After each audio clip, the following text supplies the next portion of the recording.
السلام عليكم ورحمة الله. فيديو بتاعنا النهاردة هنزين مع بعض تورتاية بشكل بسيط جدا، ودايما الشكل ده بيطلب عندي في الجروب على طول، فهنزينها مع بعض النهاردة بطريقة سهلة وبسيطة جدا. مبدئيا كده خبزت هنا الكيك من بالليل، ببدأ ان انا اخبزه كده من قبلها بليلة. بنبدأ ان احنا نجهز الكيك دي كده. حلة مقاس 14، حطيت هنا 200 جرام دقيق، نص كوباية سكر، نص كوباية مية ساقعة متلجة، معلقة محسن كبيرة، معلقة صغيرة بيكنج باودر او كيك شيف، ويفضل ان يكون كيك شيف، ومعلقه فانيليا طبعا، او معلقه ورقه فانيليا او فانيليا سايله. تمام. وبدات عجنتهم بقى مع بعض كويس، دخلتهم في الفرن، قعدوا حوالي ساعه الا تلت بالظبط، وبيطلع معاكي مستوي. بتختبريه وبتطلعي بقى، بتبداي ان انت تغطيه بفوطه علشان خاطر ان هو يطلع معاكي طري بالشكل ده.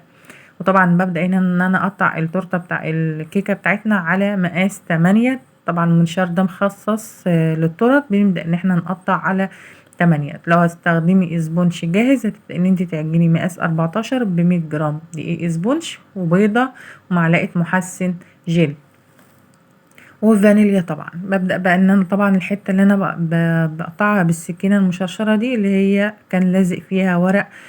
طبعا بنستخدم هنا ورق حواوشي او ورق زبدة، علشان خاطر ان هو يخلي لك الكيك يخلع من الحلة بكل سهولة، وكمان ما يلزقش في جوانب الحلة. ضربت هنا نص كوباية كريمة. طبعا بستخدم هنا اعلى نوع اللي هو المتحدة، ده بيكون اعلى نوع في الخامه، وكمان الطعم بتاعه بيبقى دسم، وبتبقى طعمها حلو جدا. جبت هنا بقى القاعده بتاعتي، وبدات ان انا حطيت هنا معلقه كريمه بس، علشان خاطر التورتيه بتاعتنا ما تتزحلقش من عليها. ونبدا بقى ان احنا نسقي الكيك بتاعنا بخليط التسقيه. بيكون عباره عن ميه بسكر. ممكن تغلي الميه والسكر مع بعض، تسيبيهم لحد لما يبردوا. ممكن تدوبي الميه في السكر كده، السكر في الميه كده على طول.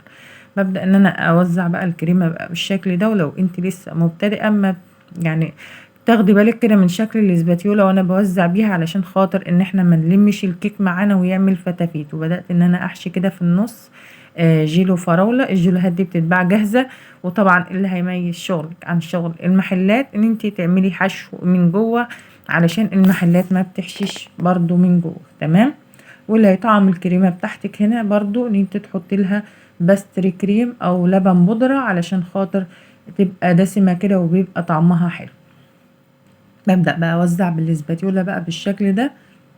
وهنحط هنا بقى كمان بحشي هنا في النص، ده جيلو فراولة، وفي جيلو مانجا، وفي جيلو شوكولاتة. وببدأ بقى ان انا احط هنا الطبقة التالتة، اللي هي بتبقى اخر طبقة. وبرده لازم نسقي كده الكيك من فوق علشان خاطر يبقى طري. وبعدين هنبدأ بقى ان احنا نجلسها كده من بره الاول. دي كده التجليسة الاولانية اللي احنا بنلم بيها فتافيت الكيك. وبعدين هبدأ ان انا ادخلها بقى الفريزر تسقع شوية نص ساعة، وبعدين نبدأ ان احنا نكمل بقية الخطوات فيها. ما تنسيش لو وصلتي لحد هنا، ما تنسيش تشتركي في القناة وتنضمي للعيلة الجميلة بتاعتنا ان شاء الله.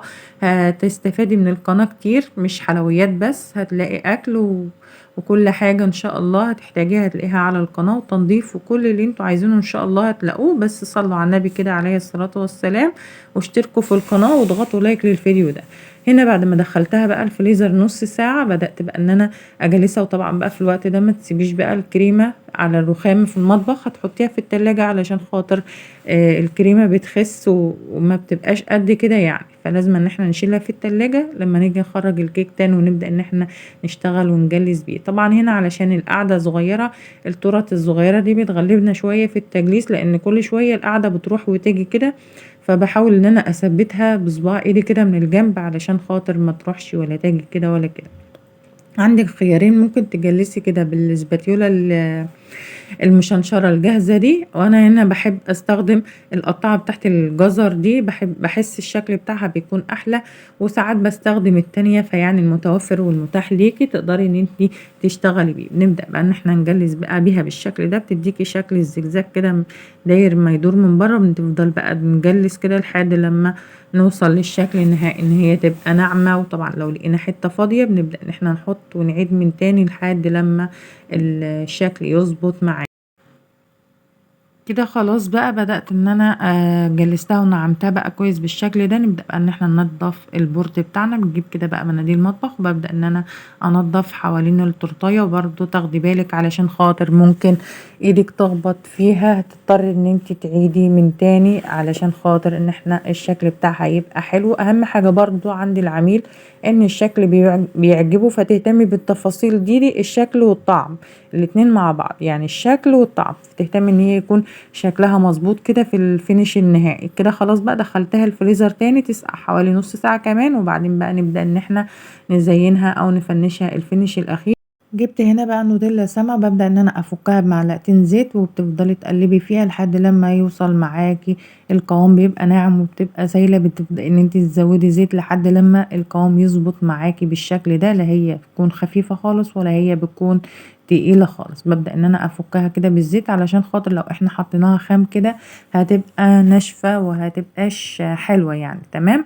هنا هحط بقى هنا جناش شوكولاته، ببدأ ان انا انزل بقى بدربات كده من الجناب بالشكل ده. السيول اللي بتبقى نازله دي بنقول عليها هنا دربات. ابدا ان انا احطه هنا. الجناش بتاعي بيبقى دافي علشان خاطر في الشتاء بيقفش او بيجمد على طول. هنبدا بقى نوزع والحتت كده اللي بيكون فاضيه او بتبقى خفيفه من الشوكولاته بنبدا ان احنا نحط لها جناش شوكولاته تاني بالشكل ده.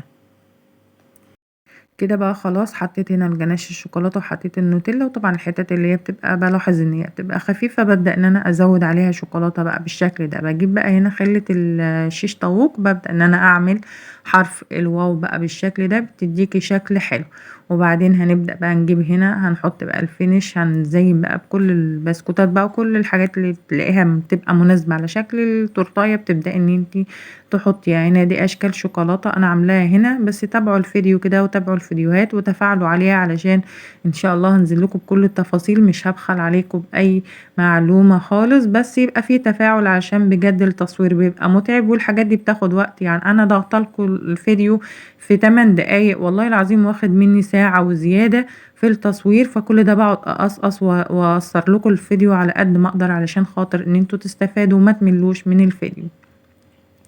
حطيت بقى هنا كريسبيات وهنا بحط مربى حليب. وهنبدأ بقى بعد كده حطيت هنا كونو وحطيت هنا كمان اوريو من الجوانب، وهحط هنا كمان نوتيلا. وطبعا بقى هنا ما تبخليش على الناس، تحطي كل الحاجات اللي عندك، الحاجات اللي هي تبقى مناسبة لشكل التورتايه. وهنحط هنا كريسبيات اللي هي بتبقى البني والابيض، برضو بيبقى في منها صغير وفي منها الكبير. هنبدأ بقى ان احنا نزينها بقى بالشكل ده، وفي الاخر بقى نديها هنا رشة سبرينكل بتنطق شكل التورتايه معانا بالشكل ده. بتبدأ ان انت ترشيها بقى بالشكل ده وهي بتلزق على التورتايه من الجوانب. وده كده كان الشكل النهائي للتورتايه بتاعتنا النهارده. اتمنى الفيديو يكون عجبكم واشوفكم على خير، والسلام عليكم ورحمة الله وبركاته.